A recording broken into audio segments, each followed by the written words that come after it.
Students, उम्मीद करता हूँ आप सब खैरियत से होंगे। मैंने आप लोगों के लिए वीडियो बनाई थी, लेकिन यूट्यूब ने किसी वजह से वो रिजेक्ट कर दी, तो मुझे अगेन दोबारा आप लोगों के साथ वीडियो बनानी पड़ी है, जो कि इम्पोर्टेंट वीडियो है। तो जो कि मैं आप लोगों को बताऊंगा कि आज, क्योंकि कल 30 को रिज़ल्ट अनाउंस हो जाएगा, उसके फ़ौरन बाद आप लोगों को कुछ डॉक्यूमेंट्स चाहिए होंगे, ट्रांसलेशन डॉक्यूमेंट्स, जो कि आपको वो से जल्द करवाने होते हैं। तो मैं आप लोगों को सारी चीज़ें जो है ना वो आज बताऊंगा, तो आपने पूरी वीडियो गौर से सुननी है और मेरी बातों को जो है ना वो गौर से सुनना है। ठीक है, कुछ चीज़ें मैं आपको दिखा नहीं पाऊँगा, क्योंकि वो यूट्यूब की टर्म्स कंडीशन की वजह से जो है ना वो वीडियो बार बार जो है ना वो अपलोड नहीं हो पा रही थी। तो आप लोगों ने मेरी बातें गौर से सुननी है और उस पर जो है ना वो अमल करना है। ठीक है जी। तो जो बेसिक नेसेसरी डॉक्यूमेंट्स हैं ना, मैं आप लोगों को सिर्फ वही बताऊंगा जो सेकंड स्टेज की फ़ौरन बाद आपको चाहिए होंगे। ठीक है, बाकी फिर प्रोसेस होता रहेगा, लेकिन जो हमें सेकंड स्टेज की फ़ौरन बाद हमें चाहिए होंगे, तो मैं आज आप लोगों को वो वाले डॉक्यूमेंट्स बताऊंगा।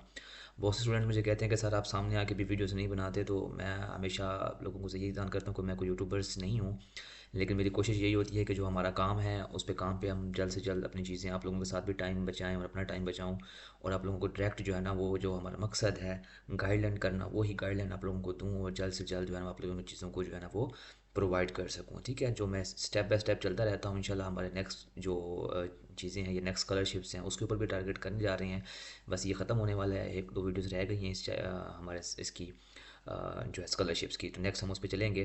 तो अभी मैं आप लोगों को सबसे पहले चीज़ बताता हूँ, डॉक्यूमेंट्स जो हमारे नेसेसरी हैं, डॉक्यूमेंट्स जो आपको चाहिए होंगे, और जो आपने ट्रांसलेशन और नोटराइजेशन करवानी होती है वो आपने क्या से करवानी। इस पीडीएफ में मैंने आप लोगों को पहले भी शुरू से पहले दिन से गाइड किया था, तो मज़ीद मैं आप लोगों को ये दोबारा से बता देता हूँ, न्यू स्टूडेंट्स भी होंगे। यहाँ पे मैंने कुछ डॉक्यूमेंट्स मेंशन किए थे, तो वैसे तो ये सब जगहों के लिए अप्लाई होते हैं, लेकिन यहाँ पे जो अभी आपको चाहिए होंगे सिर्फ मैं वो डॉक्यूमेंट्स बताऊँगा, आप लोगों ने नोट कर लेने हैं जो आप लोगों को सिर्फ चाहिए होंगे। इसमें सबसे पहला चीज़ जो लिखी हुई है इंग्लिश प्रोफिशिएंसी सर्टिफिकेट, ये आप लोगों को नहीं चाहिए, ये हर यूनिवर्सिटी का डिफरेंट होता है। मैंने ये डॉक्यूमेंट्स कुछ बताएं after the second stage of scholarships. आपको जो कुछ 3 डॉक्यूमेंट्स जो है ना वो नेसेसरी चाहिए। सबसे पहली चीज़ जो होगा आपका एजुकेशनल डॉक्यूमेंट्स है। अगर आपने बैचलर पे अप्लाई किया हुआ है तो आपको एफएससी की डिग्री या डीएमसी, ये दोनों चाहिए होंगे। अगर डिग्री नहीं है तो आपका रिजल्ट कार्ड पे काम चल जाएगा। इसी तरह अगर आपने मास्टर के लिए अप्लाई किया तो आपकी बैचलर की डिग्री और डीएमसी होनी चाहिए। इसी तरह अगर आपने पीएचडी के लिए अप्लाई किया हो या पोस्ट डॉक के लिए, तो उसके पास आपकी एमफिल की डीएमसी या डिग्री होना ज़रूरी है। ये दोनों होना बहुत ज़रूरी है। अगर एक है तो आप काम चला सकते हैं, लेकिन आपके पास दोनों अगर डिग्री नहीं ली हुई अभी तक, तो उसके लिए आप लोगों को लाजमी अप्लाई करना पड़ेगा, तो वो करना होगा। सबसे पहली चीज़ ये आपके डॉक्यूमेंट्स होंगे। ठीक है, एजुकेशनल अगर आपके पास डिग्री है या डीएमसी, ये दोनों है, अगर रिजल्ट कार्ड है और डिग्री है, दोनों है, तो उन दोनों की आप लोगों ने क्या करवानी होती है, ट्रांसलेशन करवानी है रशिया में। वो मैं बताता हूँ आप लोगों को वो कैसे करवाती हैं और वो कैसी होती है। उसी की आप लोगों ने ट्रांसलेशन भी करवानी होती है और उसी की आपने नोटराइजेशन भी करवानी होती है। ठीक है, तो ट्रांसलेशन और नोटराइजेशन का मैं आपको एंड में बता देता हूँ, लेकिन ये पहले आप डॉक्यूमेंट्स नोट कर लें जो अभी आपको चाहिए होंगे फ़ौरन। एजुकेशनल डॉक्यूमेंट्स में आपको ये सिर्फ आपकी लास्ट डिग्री और डीएमसी, उससे पहले वाली नहीं चाहिए, मैट्रिक की नहीं चाहिए होगी, सिर्फ एफएससी की चाहिए होगी। इसी तरह अगर मैंने बता दिया, सिर्फ आपकी जो लास्ट डिग्री और डीएमसी होगी सिर्फ आपको वो चाहिए होगी, उससे पहले वाली नहीं चाहिए। सिर्फ आपने वही ट्रांसलेशन और नोटराइजेशन करवानी होती है। ठीक है, ये मैंने लिखा हुआ है कि नोटरी पब्लिक करवाना है। ये कैसे होगा वो बता देता हूँ आप लोगों को। दूसरी चीज़ होगी आपकी पासपोर्ट। अगर आपका पासपोर्ट बना हुआ है तो वो भी आपका जो पासपोर्ट का फर्स्ट पेज होता है उसको आप लोगों ने नोटराइजेशन और ट्रांसलेशन करवानी होती है। वो भी आप लोग उसकी जो है ना वो नोटरी रिपब्लिक करवाते होते हैं। अगर किसी का पासपोर्ट अभी तक नहीं बना हुआ तो वो अभी अपना सीएनएससी की जो नेशनल अथेंटिक कार्ड होता है या आधार कार्ड होता है, ये जो भी कंट्री में आप यूज़ करते हैं इंटरनेशनल लेवल पे, जो आपकी नेशनलिटी कार्ड होता है उसको आप लोग ट्रांसलेट करवा सकते हैं। उसकी फ्रंट और बैक साइड दोनों आपको ट्रांसलेट करवानी पड़ेगी। लेकिन साथ ही साथ आपको पासपोर्ट के लिए लाजमी अप्लाई करना पड़ेगा। इसका आपको टाइम होगा, जैसे ही आपकी इनरोलमेंट होगी फिर आपको पासपोर्ट ही चाहिए होगा। अभी अगर आपके पास पासपोर्ट नहीं है तो उसके लिए लाजमी अप्लाई भी कर दें, और लेकिन अभी आप, क्योंकि फिर आपके पैसे ज़ाया होंगे बार बार, मैंने आप लोगों को बताया था पहले पिछली वीडियो में भी। तो आपने कोशिश करनी है कि अगर आपने माइंड बना लिया है अप्लाई करना है बाहर, ये स्कॉलरशिप्स हैं, इसके लिए बाकी स्कॉलरशिप्स हैं, तो पासपोर्ट एक नेसेसरी चीज़ है। किसी भी स्कॉलरशिप पे आप अप्लाई करेंगे तो आपको पासपोर्ट सबसे पहले चीज़ चाहिए होगा। तो ये आप बनवा सकते हो, तो 15 से 20 दिन के अंदर नॉर्मल फ़ीस के साथ बन के आ जाता होता है। ठीक है, तो ये होगा, और इसकी ट्रांसलेशन और नोटराइजेशन करवानी होती है। तीसरी चीज़ होगी मेडिकल सर्टिफिकेट। ठीक है, ये एक परफॉर्मा भी मैं आप लोगों को दिखाता हूँ, और मैं अपने चैनल में जो आपका व्हाट्सएप चैनल है उसका लिंक मैं यहाँ पे ऐड भी कर दूँगा, उसमें भी शेयर कर दूँगा, आप लोग उसको ज्वाइन करके। ठीक, मैं कल ये 12 बजे के बाद ये डॉक्यूमेंट्स के जो पीडीएफ्स हैं ये मैं शेयर कर दूँगा, तो आप लोगों के लिए आसानी हो और आप इसको जल्दी से। मेडिकल सर्टिफिकेट आपको ये फिल भी करवाना होता है, और ये भी आप लोगों को ट्रांसलेशन और नोटराइजेशन करवाना होता है। बस ये वो डॉक्यूमेंट्स हैं, बाकी डॉक्यूमेंट्स नहीं, ये अभी नहीं चाहिए होंगे।